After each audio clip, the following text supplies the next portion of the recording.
كيفكم يا شباب؟ ان شاء الله بخير. اليوم حنتكلم ان شاء الله عن الخدمة الخاصة بالبي يو اس اس دي، الخاصة بالتحويل المصرفي، والخدمة الممتازة جدا اللي هي عن طريق الشرائح فقط.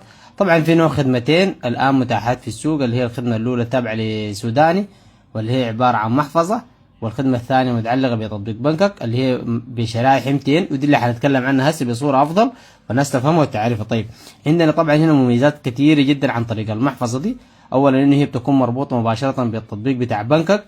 الحاجه المميزه فيها انه بيكون الرصيد، تقدر تعمل كشف حساب للرصيد، تقدر تعرف المعاملات السابقه، تقدر تجري تحويلات. كل الامور دي تكون شويه مع سهله وبسيطه، ولسه حيكون في شروحات اكتر للموضوع، لكن ده شرح مبدئي بس.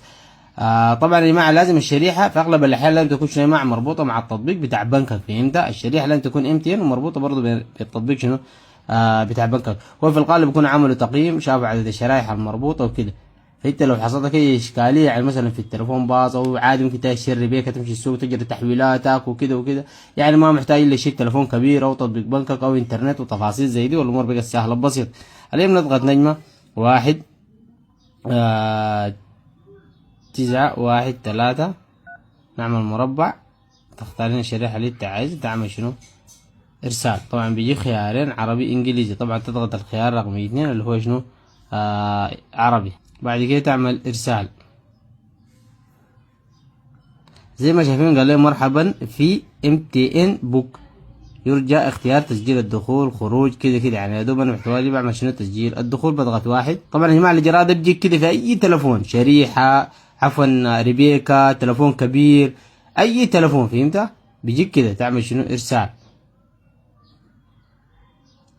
هنا قال لي الموافقات على التحقق من البيانات واستلام الرسائل تسويقيه. يعني دي مهمه برضه يا جماعه. يعني انت مثلا لو داير توصلك رسائل او رسالات او حاجات زي دي عن اي تحديثات عن اي حاجه، تعمل شنو اوافق. ما داير تعمل الغاء، ده ترجع تضغط زيرو.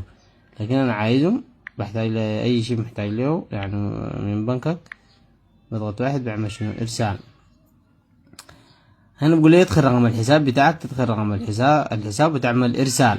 طبعا دخلت رقم الحساب هعمل ارسال. انا هنا اوضح لك انه البيانات المدخله رقم الهاتف بقول لك غير مطابقه. فهمت؟ يلا ده في حال انك انت مع شنو خشيت بشريحه يعني غير موجودة أصلا في الحساب. فهمت؟ فلن تكون شريحة موجودة في الحساب. أنا حكمل الإجراءات من حيث وقفت، لكن بشريحة المسجلة في التطبيق. فهمت؟ بقول لك شنو زيارة الفرع عشان تبي تعمل لها تغيير، والموضوع ده هتكلم فيه مرة تانية، اللي هي تعمل طلب تغيير أو تحديث بيانات، بس تغير الشريحة بتاعتك بشريحة بتاع شنو MTN. كده بعد خشيت يا جماعه بشنو بالشريحه اللي انا مسجل بها في بنكك، هعمل ارسال، ده رقم حسابي. طبعا في الخطوه الثانيه بيطلب مني الرقم الوطني. طبعا دي كلها يا جماعه الاجراءات تحت التسجيل مهمه جدا تركز فيها، عشان اول حاجه يا دوب نحن كده بنسجل نربط الMTN بتاعتنا بحسابنا بتاع بنكك عشان نمشي الامور. فهمت؟ دي المرحله الاولى لازم تركز فيها. اول حاجه بتكتب رقم الحساب، تاني بتضيف رقمك الوطني، نعمل ارسال ثواني. بعد ما ضفت رقم الوطني هعمل شنو هعمل ارسال. الخطوه الثانيه بيطلب مني ادخل التاريخ بتاع الميلاد نفس الموجود في الهويه بتاعتك. فهمت؟ اللي هو من الشمال لليمين. طبعا في ملاحظه بسيطه يا جماعه بس في رقم الحساب، رقم تاريخ الميلاد يا جماعه، تاريخ الميلاد لما تكتبه كامل. فهمت؟ بدون اي فواصل. يعني مثلا تاريخ ميلادك مثلا نقول شهر 5 مثلا يوم 11 او يوم 1900 مثلا و90 كذا مثلا، تكتبه كامل يعني بدون اي فاصل بدون اي شيء. فهمت؟ يعني تكتبه كامل مع بعض. تمام. هنا طبعا بقول لك اطلعت على شروط الاحكام، تعمل موافق، تعمل نعم. هنا طبعا لازم تتاكد انه انت زبر السوق رمز بتاع IBN جديد تضيفه هنا اللي هو رمز سري. عفوا هنا تكتب كلمة السر الخاصة بك، كلمة السر من 4 ارقام. تعمل كلمة سر ما في زول يقدر يتخمنها، ما في زول يقدر يعرفها. تعمل ارسال. خليك معاي. شايف بقول لك هنا تاكيد الرقم السري، تكتب تاني الرمز السري. طبعا هنا بيجيب لك اختر سؤال الامان، بقول لك يعني السؤال الاول السؤال الثاني تشوف المناسب معاك. طبعا تشوف السؤال اللي انت دايره عشان تخلوه ده باعتباره لشنو، ده للمحفظه بس. فهمت؟ ده ما عنده علاقه ببنكك، ده متعلق بالمحفظه، يعني اللي هي المحفظه بتاعت MTN بوك.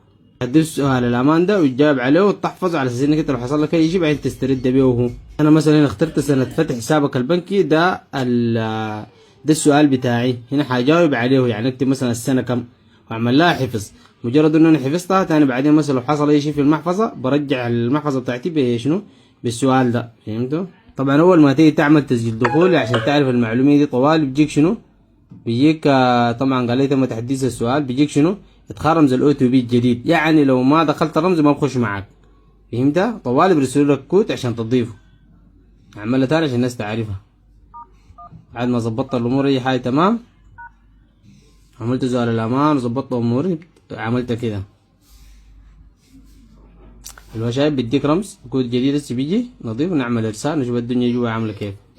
زي ما شايف هنا بيجينا شعار تهنئة تم تسجيلك في خدمة USSD بنجاح. يعني الامور طيبة للاستخدام، يبدأ من كده والامور طيبة، يعني ما في حاجة صعبة وكلها سهل زي ما شايفين قدامكم.